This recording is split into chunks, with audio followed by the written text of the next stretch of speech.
الحمد لله الحمد لله وكفى وسلام على عباده الذين اصطفى أما بعد فقد قال الله تعالى في كلامه المجيد وفرقانه الحميد أعوذ بالله من الشيطان الرجيم بسم الله الرحمن الرحيم يا أيها الذين آمنوا كتب عليكم الصيام كما كتب على الذين من قبلكم لعلكم تتقون عن أبي هريرة رضي الله عنه قيل يا رسول الله من أكرم الناس قال أتقاهم بارك الله لنا ولكم بالقرآن العظيم ونفعنا وإياكم بالآيات والذكر الحكيم درس البرشبين اللهم صل على محمد وعلى آل محمد كما صليت على إبراهيم وعلى آل إبراهيم إنك حميد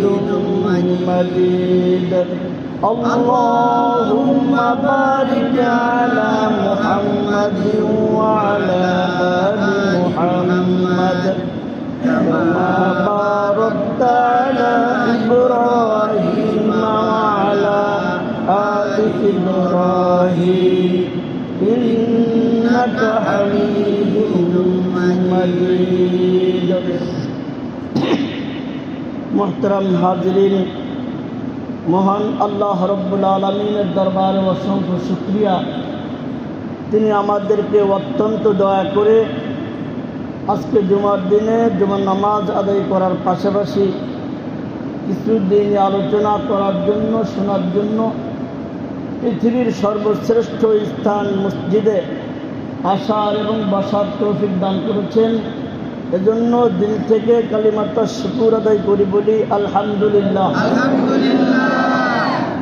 আজকে এই বারকার মাহে রমজানুল মুবারকের সর্বশেষ জুমা।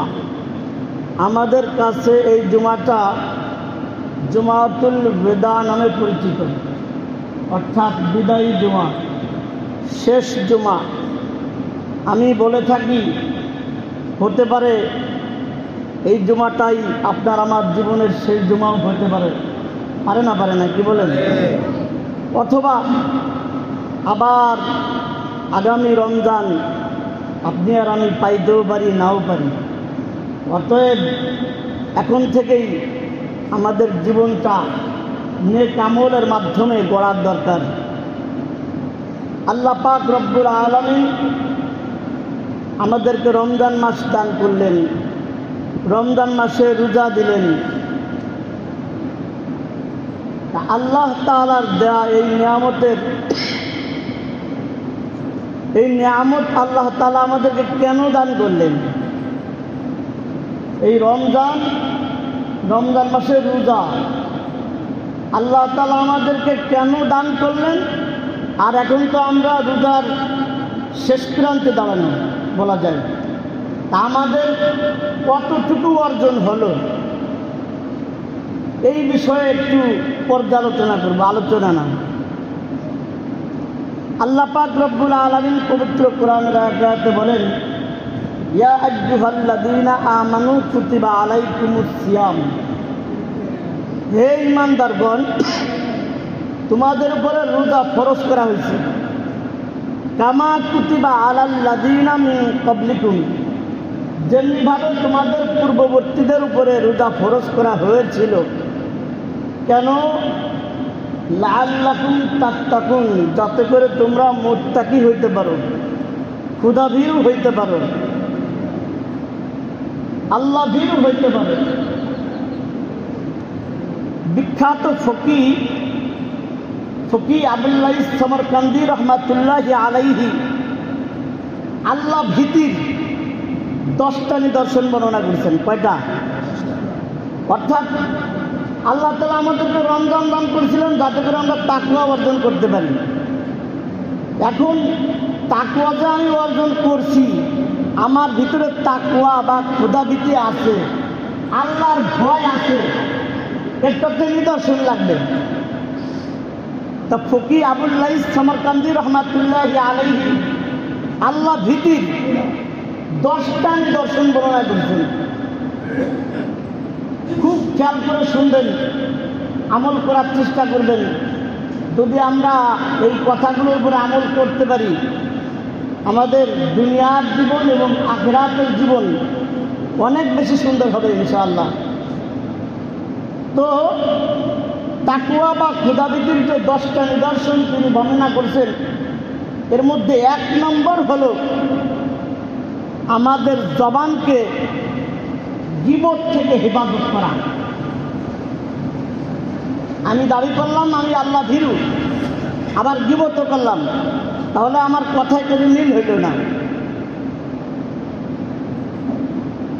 আল্লাহ ভীতির 1 নম্বর নিদর্শন হলো গীবত থেকে জবানকে হেফাজত করা। আল্লাহ পাক রব্বুল আলামিন বলছেন, ওয়ালা ইয়াগতাব বা'দুকুম বা'দা, তোমরা পরস্পরে গীবত করো না। আইয়ুহিব্বু আহাদুকুম আন ইয়াকুলা লাহমা আখিহি, আল্লাহ তাআলা আমাদেরকে প্রশ্ন করছেন, খুব খেয়াল করবেন। আল্লাহ তাআলা আমাদেরকে প্রশ্ন করেছেন, আইয়ুহিব্বু, তুমি কি পছন্দ করো? আইয়ুহিব্বু আহাদুকুম, তোমাদের কেউ কি পছন্দ করবে? আন ইয়াকুলা লাহমা আখিহি মাইতান, যে সে তার মৃত ভাইয়ের গোশত খাবে। আল্লাহ তাআলা প্রশ্ন ভঙ্গিটা আমাদেরকে বুঝাইছেন যে তোমাদের কেউ কি এই জিনিসটা পছন্দ করবে যে সে তার মৃত ভাইয়ের গোশত খাবে? কি বলেন, আমরা কেউ পছন্দ করবো নাকি? কেউ পছন্দ করবে যে সে তার মৃত ভাইয়ের গোশত খাবে? সবাই আমরা অপছন্দ করব। কিন্তু গীবত করাটা মৃত ভাইয়ের গোশত খাওয়ার মতো। অতএব এই ভয়াবহ গুনাহ থেকে আমাদেরকে বিরত থাকতে হবে। আল্লাহ তাআলা আমাদেরকে তৌফিক দান করুন। 10টা নিদর্শনের 10টাই যদি ব্যাখ্যা করি তাহলে অনেক সময়ের প্রয়োজন, এই জন্য অল্প অল্প একটু একটু করে বলবো। তা আল্লাহ ভীতির একটা নিদর্শন হলো গীবত থেকে জবানকে হেফাজত করা। 2 নম্বর আল্লাহ ভীতির নিদর্শন হলো তিরস্কার করা থেকে বেঁচে থাকা।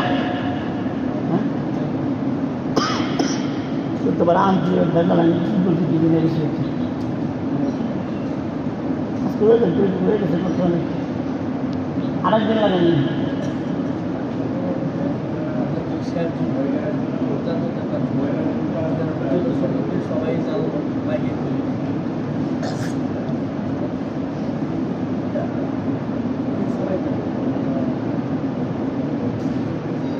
আব্দুল মুমিন বলতে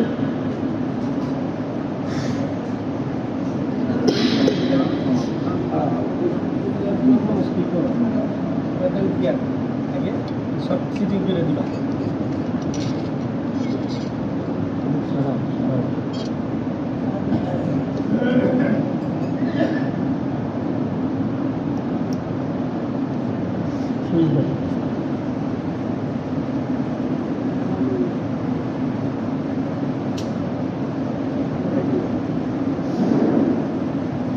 তো আমি যে কথা বলতেছিলাম আল্লাহ তাআলা আমাদেরকে রমজান দান করছেন এবং রমজান মাসে আমাদের উপরে রোজা ফরজ করছেন যাতে করে আমরা ক্ষুধাবিহীন হইতে পারি।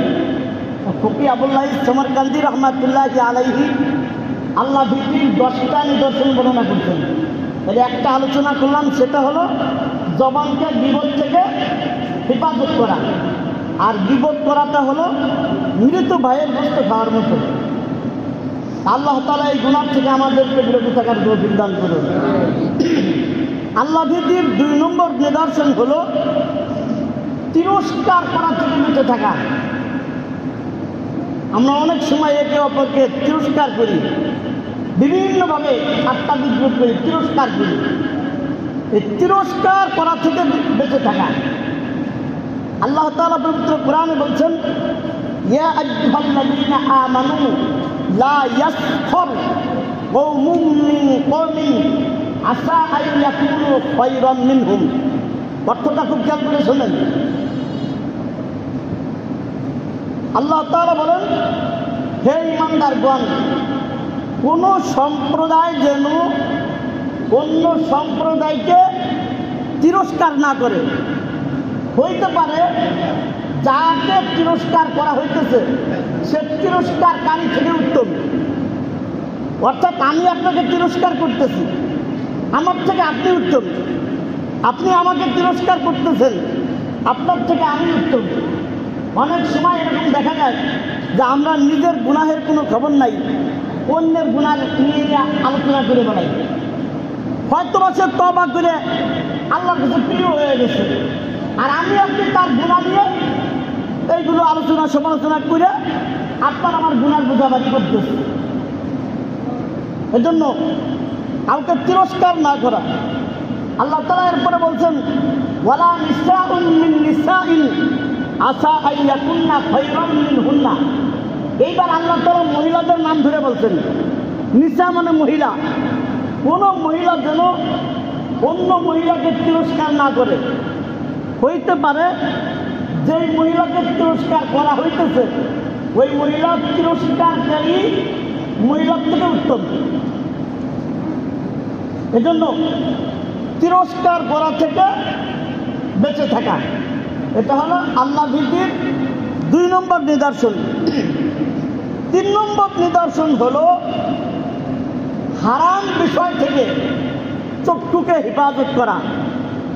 হারাম বিষয় থেকে চক্ষুকে হেফাজত করা, বেগানা নারীর প্রতি দৃষ্টিপাত না করা। এরপরে চোখ দিয়ে অনেক হারাম জিনিস আমরা দেখি, মোবাইলে নাচ গান দেখি, আরও অনেক জিনিস বর্তমানে মানুষ দেখে যেগুলো মসজিদে উচ্চারণ করতেও ভয় হয়। এমন জিনিসও দেখা হয়। এজন্য হারাম জিনিস থেকে, হারাম জিনিস দেখার থেকে আমাদের চক্ষুকে কি করা? বিরত রাখা, হেফাজত করা। আল্লাহ তাআলা পবিত্র কোরআনে পুরুষদেরকেও বলছেন, মহিলাদেরকেও বলছেন, কুল্লিল মুমিনিনা ইয়াগুদ্দু মিন আবসারিহিম। হে রাসূল, আপনি বলে দিন মুমিন পুরুষদেরকে ইয়াগুদ্দু মিন আবসারিহিম, তারা তাদের দৃষ্টিকে নত করে রাখবে, নিচে করে রাখবে। এমনিভাবে মহিলাদেরকে বলা হয়েছে যে তারা যেন তাদের দৃষ্টিকে নত করে রাখে। আল্লাহ ভীতির 5ম নিদর্শন। 5ম নিদর্শন হলো সত্য ও ন্যায়সঙ্গত কথা বলা। সত্য ও ন্যায়সঙ্গত কথা বলা, এটা হলো আল্লাহ ভীতির 5ম নিদর্শন। আল্লাহ তাআলা পবিত্র কোরআনে বলছেন, ওয়া ইযা কুলতুম ফা'দিলু ওয়ালাউ কানা যা কুরবা। আমি আর আপনি আমাদের জবান দিয়ে যত কথাই বলি, যত কথা বলতেছি, প্রত্যেকটা কথা কিন্তু রেকর্ড হইতেছে। প্রত্যেকটা কথা কিন্তু রেকর্ড হইতেছে। আপনি আর আমি একটা জিনিস কলম দিয়ে লিখতেছি, এটাও কিন্তু দলিল হিসেবে থেকে যাচ্ছে। আমি এক জায়গায় একটা লেখা পড়ছিলাম যে তুমি কলম দ্বারা যা লিখতেছ তুমি একদিন শেষ হয়ে যাবা, কিন্তু তোমার কলমের লেখনীগুলো পৃথিবীতে স্থায়ী থাকবে। অতএব তুমি তোমার কলম দিয়ে এমন কিছু লেখো না যেটা কিয়ামতের ময়দানে তোমার বিরুদ্ধে সাক্ষী হয়ে দাঁড়ায়। ওরকম আমাদের এমন কোনো কথা না বলা যেই কথার মাধ্যমে কিয়ামতের ময়দানে লজ্জিত হইতে হয়। আমাদের প্রত্যেকটা কথা রেকর্ড হইতেছে। আল্লাহ তাআলা কোরআনে বলছেন, মা ইয়ালফিযু মিন কাওলিন ইল্লা লাদাইহি রাকীবুন আতীদ। মানুষের জবান দিয়ে যা কিছু বলতেছে সব কিছু লেখার জন্য ফেরেশতারা যুক্ত আছে। এজন্য কথা বলার সময় সত্য এবং ন্যায়সঙ্গত কথা বলা, মিথ্যা কথা না বলা। আল্লাহ তাআলা কোরআনে বলছেন, ওয়া ইযা কুলতুম ফাদিলু ওয়ালাউ কানা যা কুরবা। ওয়া ইযা কুলতুম, যখন তোমরা কথা বলবে ন্যায়সঙ্গত কথা বলবে। ওয়ালাউ কানা যা কুরবা, যদিও সেই কথা নিকটবর্তী আত্মীয়ের ব্যাপারে হয়। অর্থাৎ আমি বিচারকের আসলে বসা আছি, মনে মনে অন্যায় করছে আমার নিকট আত্মীয়। এখন মনে মনে ভাবলাম না, আমার ভাই বেড়াদার, তাকে অবশ্যই বাঁচাইতে হবে। এখন বিচার ছেড়ে আরেকজনের দিক দিয়ে দিলাম। অপরাধ করছিল আমার ভাই, কিন্তু আমি প্রমাণ করে দিলাম অপরাধ করছে আরেকজন। এরকমটা না করা। ওয়ালাউ কানা যা কুরবা, নিকটবর্তী আত্মীয়। আল্লাহ তাআলা বলছেন তোমরা ন্যায়সঙ্গত কথা বলো, যদিও সেটা নিকটবর্তী আত্মীয়ের ব্যাপারে হয়। এই ব্যাপারে আমরা খুব খেয়াল রাখবো।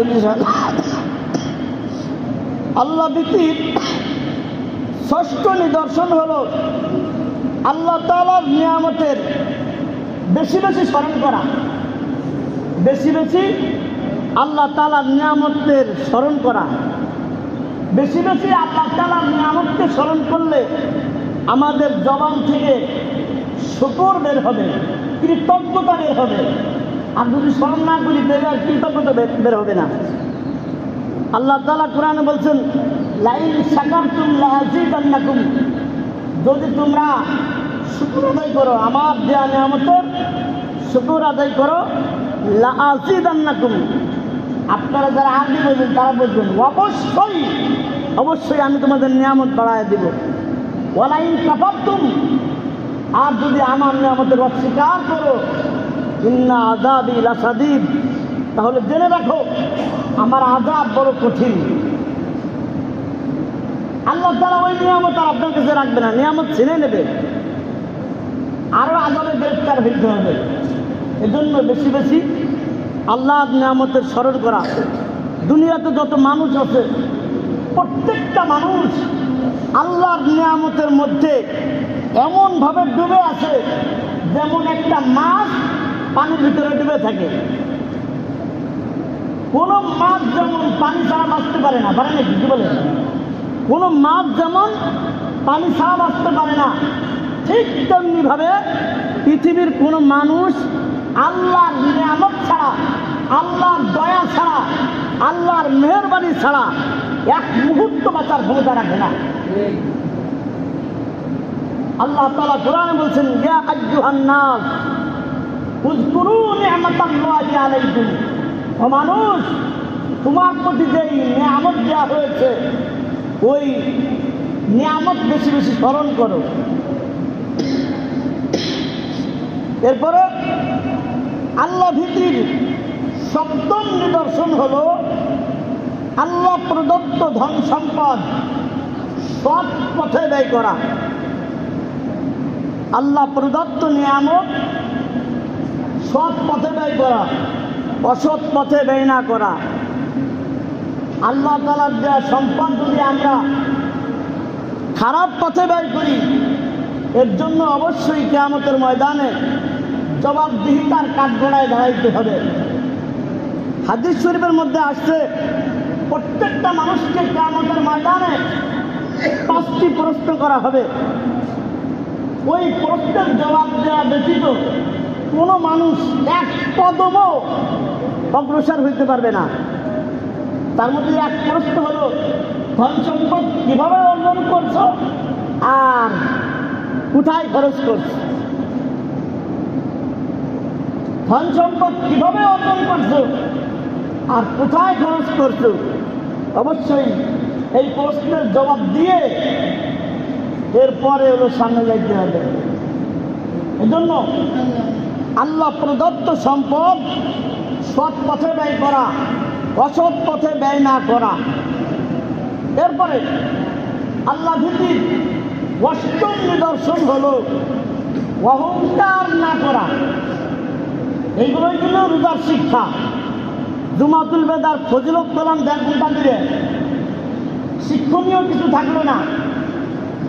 আমার কাছে মনে হয়েছিল ওইটা থেকে এই আলোচনাটা বেশি উপযোগী। এটাই কিন্তু রোজার শিক্ষা, মাহে রমজানের শিক্ষা। আল্লাহ ভীতি অর্জন করে, আল্লাহ ভীতি কাজ করে। খালি আল্লাহর ভয়ে রাত্রিবেলা কাঁদলাম আর সকালবেলা করে একান করলাম, এটা আল্লাহ ভীতি না। আল্লাহর ভয়ে গুনাহ থেকে বিরত থাকা। তো আল্লাহ ভীতির অষ্টম নিদর্শন হলো অহংকার না করা। অহংকার বিভিন্ন ধরনের হয়। জ্ঞানের অহংকার, আমি সবচেয়ে বড় জ্ঞানী, আমি সবচেয়ে বড় আলেম। জ্ঞানের অহংকার, সম্পদের অহংকার, যা আমার মতো সম্পদ এই অত্র অঞ্চলে আর কারো নাই। সম্পদের অহংকার। আরো বংশের অহংকার। বিভিন্ন এলাকায় এক এক বংশের একটু গুরুত্ব বেশি, বংশের অহংকার করে। বংশের অহংকার, এই সমস্ত অহংকার থেকে বিরত থাকা। অহংকারকারীকে আল্লাহ তাআলা পছন্দ করে না। আমরা বলে থাকি যে অহংকার পতনের কি মূল। এজন্য অহংকার না করা। ক্ষমতার অহংকার, ক্ষমতার অহংকার না করা। আমার হাতে যেই ক্ষমতা আসছে, পাওয়ার আসছে, এটা মনে হয় কিয়ামত পর্যন্ত অটুট থাকবে, এরকম অহংকার না করা। বিনয়ের সাথে যদি কেউ দায়িত্ব পালন করে আল্লাহ তাআলা তার মেয়াদ বাড়ায় দেয়। আর অহংকার করলে আল্লাহ চিনায় নাই। আল্লাহ যেমন সম্মানের চেয়ার বসাইতে পারে, আল্লাহ তাআলা এরকম সম্মানের চেয়ার থেকে কান ধরে নামাইতেও পারে। পারে না পারে না? কি বলে? পারে, আল্লাহ পারে, আল্লাহ সেই ক্ষমতা। এই জন্য কোনো সময় অহংকার না করা। আল্লাহ তাআলা কোরআনে বলছেন, ইন্নাল্লাহা লা ইউহিব্বু কুল্লা মুখতালিন ফখুর। আল্লাহ তাআলা দাম্ভিক অহংকারকারীকে আল্লাহ তাআলা পছন্দ করে না। আল্লাহ ভীতির নবম নিদর্শন, 9 নম্বর নিদর্শন হলো 5 ওয়াক্ত নামাজ ঠিক মতো পড়া। কয় ওয়াক্ত নামাজ বলেন তো দেখি আপনারা? 5 ওয়াক্ত নামাজ যথাযথভাবে আদায় করা, সঠিকভাবে আদায় করা। বললে আপনারা আবার লজ্জা পাবেন কিনা জানি না। অনেকেই আছে আমরা সারা সপ্তাহ নামাজ পড়ি, এক ওয়াক্ত পড়ি সারা সপ্তাহে, জুমার দিন সারা সপ্তাহে একদিন নামাজ পড়ি। আবার 5 ওয়াক্ত অনেকেই ঠিক মতো পড়ি না, 4 ওয়াক্ত, 3 ওয়াক্ত, যেটা শুক্র তো শুক্রই, দূর জায়গা ঠিক আছে, সামনে একটু পড়বানি। এরকম না করা। 5 ওয়াক্ত নামাজ সঠিকভাবে আদায় করা। রমজান মাস আসায় অনেকেই নামাজ শুরু করছেন যে না, অন্যান্য সারা বছরে যাই কিছু করছি না করছি, রমজান মাসের নামাজ ঠিকমতো আদায় করবো। ভালো কথা, আলহামদুলিল্লাহ। এই ধারাবাহিকতা বজায় রাখা, যে রমজানের পরেও আমি 5 ওয়াক্ত নামাজ সঠিকভাবে আদায় করব। আমরা এই বিষয়টা খুব বেশি গুরুত্ব দেব। অনেকেই আছে আমরা নামাজ পড়ি, নামাজ না পড়ে রিজিকের পিছনে দৌড়ি। রিজিকের পিছনে দৌড়াতে দৌড়াইতে রিজিকের মালিকের কথা ভুলে গেছে। রিজিকের পিছনে দৌড়াইতে দৌড়াইতে রিজিকের মালিকের কথা ভুলে গেছে। এজন্য এটা কোনো ওয়াজ না, এটা কঠিন একটা কথা যে নামাজ আমরা ঠিক মতো আদায় করবো। আমরা এখানে যারা আছি আমরা যে যে পেশায় আছি, নামাজ পড়া কিন্তু খুব একটা কঠিন ব্যাপার না। 5 ওয়াক্ত নামাজের কয় মিনিট লাগে বলেন, কয় ঘন্টা লাগে? আল্লাহ আপনারা 24 ঘন্টা দিয়ে দিয়েছে, এর মধ্যে থেকে 2-1 ঘন্টা কি আল্লাহকে দেওয়া যায় না? কি বলেন? এজন্য আমরা অন্তত পক্ষে 5 ওয়াক্ত নামাজ সঠিকভাবে আদায় করব, নিজে নামাজ পড়ব, পরিবারের সদস্য যারা আছে তাদেরকেও নামাজ পড়ানোর চেষ্টা করাবো। এরপরে আস্তে আস্তে করে এলাকায় যারা আছে কেউ যাতে বেনামাজি না থাকে, কেউ যাতে বেনামাজি না থাকে, আশপাশের বন্ধু বান্ধব বা আরও যারা আছে সবাইকে আমরা নামাজের দিকে আহ্বান করবো যে নামাজে আসে। সমস্ত মানুষ যখন নামাজি হয়ে যাবে তখন দেখবেন যে অনেক খারাপ কাজ নামাজের মাধ্যমেই বন্ধ হয়ে যাবে। কিন্তু আমরা নামাজের প্রতি অত্যন্ত গাফেল, নামাজ পড়বারই চাই না একদম। আর নামাজ না পড়াটারে যে কি বেটাগিরি মনে করি, আল্লাহু আকবার। নামাজ আজান পর্যন্ত মনে করেন না মাদ্রাসার আশপাশ, মসজিদের আশপাশে আছে, আজান হইতেছে আসতে দেব। আপনাদের কাছে একটা জিনিস জিজ্ঞাই, আজান শুনলে এক পথের জিনিস আছে, তারা দৌড় শুরু করে। জানেন তারা কারা? শয়তান। শয়তান আজানের আওয়াজ সহ্য করতে পারে না, যেমনি আজানের আওয়াজ শুনে যায় দৌড়। এজন্যই মানে বিভিন্ন সময় এখন তো এরকম মানে বন জঙ্গল নাই, আগে বন জঙ্গল গ্রাম্য এলাকায় বেশি ছিল, তো বিভিন্ন ভূত প্রেত জিনের সম্মুখীন হইত। এরকম যদি কেউ সম্মুখীন হয় সে তখন আজান দেবে, আজান দিলে তখন দৌড় শুরু করবে। শয়তান আজানের আওয়াজ সহ্য করতে পারে না। এখন আপনি সব সময় মসজিদের আশপাশে থাকলে যেমনি আজানটা দিচ্ছে আর এমনি দৌড়। আমি অন্য কোনো যতগুলো ব্যাপার করলাম, আপনারা আমার মুসল্লি, আমি আপনাদের ইমাম সাহেব, আমার সবচেয়ে বড় দাবি হলো এইটা, 5 ওয়াক্ত নামাজ সঠিকভাবে আদায় করবেন। এত সুন্দর মসজিদ বানালেন আর মসজিদ ফাঁকা পড়ে থাকে, এটা দুঃখজনক ব্যাপার। মসজিদের আশপাশে যারা অর্থমন্ত্রণে যারা আছে, আমার মনে হয় সবাই যদি নামাজে শরীক হয় তাহলে মানে আর কিছুদিন পরে দোতলার কাজ শুরু করতে হবে মসজিদের। অথচ একতলায় আমাদের ঘরে না, আজানের আওয়াজটা আপনার কানে যায়, আপনার কাছে খারাপ লাগে না? গভীর রাত্রে যদি আমি যদি ডাক দিই, আমি তো নাপাক পানি করি একজন মানুষ, আমি যদি আপনার বাড়িতে আপনার ডাক দিই, একটা ফোন দিই, আপনি তো চেঁচায় একদম শুরু করবেন, আরে হাঁপার সাপ ডাক পাচ্ছে দেখ দুই। আমি তো একজন মানুষ, আমার হুকুম না মানলে কোনো গুনাহ হবে না, কিন্তু আল্লাহ আপনাকে ডাকতেছে, আজানের আওয়াজটা আপনার কানে যাচ্ছে, আপনার কাছে একটু খারাপ লাগে না? আজানটা কার জন্য দেওয়া হয়? আপনার বাড়ি গরু ছাগলও আছে, তাদের জন্য দেওয়া হয়, তাদের নামাজ আছে, নামাজ আছে আপনার আমার। আজানের আওয়াজটা কানে গেল, আপনি নামাজে আসলেন না, এর চাইতে নির্দিষ্ট বদ পৃথিবীতে আর নাই। এজন্য আপনাদের কাছে আমার বিনীত অনুরোধ, 5 ওয়াক্ত নামাজ যাতে আমাদের না ছুটে, আমরা নামাজ পড়ব, পরিবারে যারা আছে তাদেরকে নামাজ পড়ানোর চেষ্টা করব, এলাকাবাসী যারা আছে তাদেরকেও নামাজ পড়ানোর চেষ্টা করব। আল্লাহ শান্তি দেবে, এলাকায় শান্তি দেবে, ব্যক্তিগতভাবে শান্তি দেবে, পারিবারিকভাবে, সামাজিকভাবে, রাষ্ট্রীয়ভাবে আল্লাহ শান্তি ঢেলে দেবে। আর নামাজ পড়বেন না, খালি টাকা কামাই করবেন, ওই টাকা আপনাকে সুখ দিতে পারবে না, সুখ আসবে না। লেখে রাখেন, একদম লেখে নিয়ে যান, বাড়িতে লেখে রাখবেন যে হুজুর যাই কথা বললো সত্যি না লিখতে। আপনি নামাজ পড়বেন না, আপনি 1000 কোটি টাকার মালিক হবেন, আপনার সংসারে শান্তি আসবে না, কোনোদিন আপনার সংসারে শান্তি আসবে না। শান্তি পাইতে হইলে নামাজ পড়তে হবে। 5 ওয়াক্ত নামাজ আমরা সঠিকভাবে পড়বো তো ইনশাআল্লাহ? যুবক ভাইরা যারা আছি আমরা সবাই নামাজ পড়বো। আপনি একা নামাজ পড়লে আপনার আরো 5 জন বন্ধু বান্ধব নামাজ পড়বে। আজ দোস্ত নামাজটা পড়ে আসি,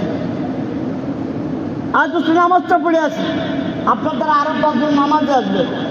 আর আপনি বলে যায় চল আজান দিতেছে, তাড়াতাড়ি মুসলিম আসবে, দেখে ফেলাবে, চলো এদিকে চকের মধ্যে চলে যাবে।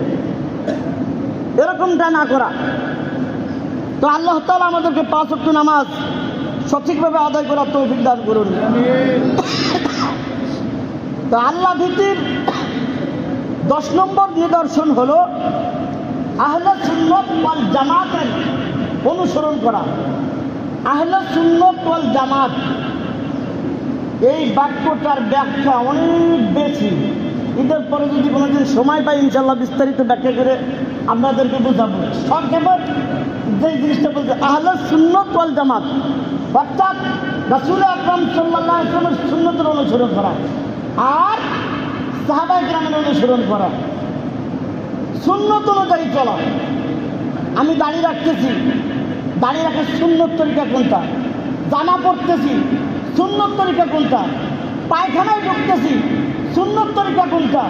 মসজিদে ঢুকতেছি, সুন্নত তরিকা কোনটা? খানা খাইতেছি, সুন্নত তরিকা কোনটা? এইভাবে সুন্নতের বিভিন্ন বই পুস্তক বাজারে পাওয়া যায়, এগুলো সংগ্রহ করে সুন্নত অনুযায়ী জীবনযাপন করা।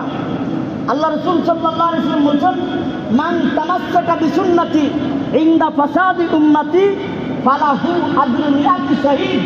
আল্লাহ রাসূল বলেন, মান তামাসসাকা বিসুন্নতি, যে ব্যক্তি আমার সুন্নতকে আঁকড়ায় ধরবে, ইনদা ফাসাদি উম্মতি, আমার উম্মতের ফাসাদের সময়, ফালাহু আজরু মিআতি শহীদ, আল্লাহ তাআলা তাকে 100 শহীদের সওয়াব দান করবেন।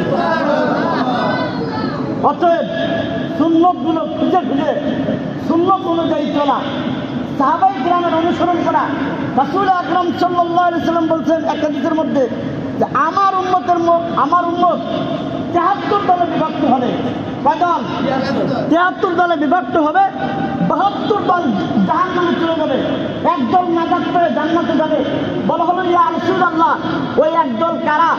আল্লাহ রাসূল বললেন, মা আনা আলাইহি ওয়া আসহাবি, যেই মতের উপরে, যেই পথের উপরে আমি এবং আমার সাহাবায়ে কেরাম আছে, ওই মত এবং পথ অনুসরণ করা।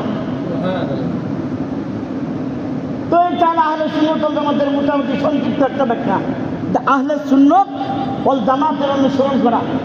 এতক্ষণ যাবৎ আমি আপনাদের সামনে আল্লাহ ভীতির 10টা আলামত নিদর্শন বর্ণনা করলাম।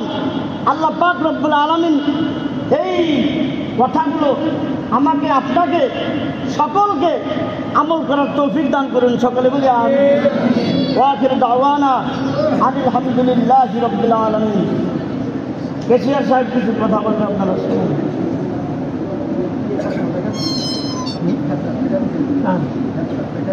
আচ্ছা।